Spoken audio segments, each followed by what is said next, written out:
মানে নেইমার মেসিকে অনেক রেসপেক্ট করে as a player, as a friend এবং এজ এ সিনিয়র প্লেয়ার। তাদের কি একসাথে দেখা আড্ডা হয় আমি বা যখন আপনি দেখছেন আমি কিনা? যখন পিএসজিতে ছিলাম, বেশ কিছু পার্টিতে আমি তাদের সাথে ছিলাম, গেমে ছিলাম, খেলায় ছিলাম, বাসায় ছিলাম। It's normal. আমি আপনাকে একদম সুন্দর একটা এক্সাম্পল দিই। আমি এখানে বসেছিলাম, আসলাম, আপনাদের সাথে কথা বলতেছি। আমার মধ্যে কি আপনারা কোনো কিছু পাচ্ছেন? আমি নর্মালি একজন বাংলাদেশি ছেলে যেরকম, ঠিক তারাও ঠিক ওই রকম।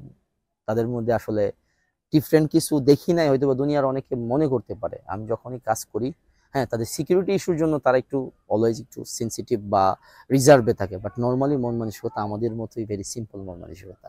স্পেশালি নেইমারেরও মেসিরও দুজনেরই, ওরা ঠিক সিম্পল লাইফ লিড করে। চিন্তা করতে পারবেন না যে নেইমারের পরিবার বা মেসির পরিবার, ওদের লাইফস্টাইল আপনারা দেখেন, ওর প্রাইভেট জেট আছে, ওর এই আছে, এটা লজিস্টিকের জন্য হয়। বাট যখনই যাবেন ইন্টারনালি ফ্যামিলির মধ্যে, ওই কয়টা ডাল ভাত খাইতেছে, ওই আমাকে টেবিলে নিয়ে খাওয়াইতেছে, 12-5 জন আসলে ওদেরকে খাওয়াইতেছে। Very simple. বান্ডেল থাকলে প্রতি সেনমানিতে টাকা বাঁচবে। বিকাশ সেনমানি বান্ডেল কিনে জিতুন প্রতি লেনদেনে। আমাদের এখানে সবচেয়ে ওল্ড বা এক্সপিরিয়েন্স হলো সাংবাদিক আছে কয়জন? কে এখানে আপনাদের মধ্যে? তকির ভাই। ওনার থেকে, তকির ভাই থেকে জুনিয়র কে আছেন? 2 বছর, 3 বছর, 4 বছর? আপনার নাম ভাই? সাজ্জাদ শুভ। ওকে।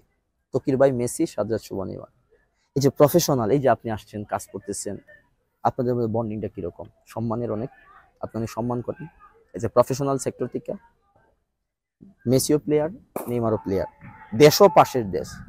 আমি আজ পর্যন্ত মানে যতটুকু চিনি, যতটুকু সময় স্পেন্ড করছি বা যতটুকু গল্প শুনি পরিবারের কাছ থেকে, মানে লাইক ছোট ভাই।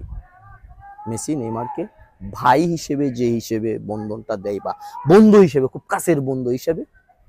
এবং তারা তাদেরকে দেখবেন প্রত্যেকটা স্পেশাল ইভেন্টে মেসির কোনো কিছুতে নেইমার উইশ করতেছে, নেইমারের একটা ইভেন্টে মেসি গিফট পাঠিয়ে দিচ্ছে, এবং খুব বাজে মোমেন্টগুলোতে মেসি উইশ করতেছে। আসলে এটা একটা মধুর সম্পর্ক। সম্পর্কটা আমি চাই ব্যক্তিগতভাবে বাংলাদেশে যারা আর্জেন্টিনার, ব্রাজিলিয়ান আছে সাপোর্টার, আমাদের মধ্যে সম্পর্কটা এরকম গড়ে ওঠে। যার যার দল থাকতে পারে, খেলা শেষে আমরা সবাই দেয়। আজকে হারলাম, কালকে আমার ট্রল করে তো কোনো লাভ নাই। যে আজকে যে ব্রাজিল হারতেছে, ব্রাজিল চাইলে তো 2 মাস 3 মাস পর ভালো খেললে বা ওয়ার্ল্ড কাপ চ্যাম্পিয়ন হতে পারে। তখন চিন্তা করুন যারা আপনার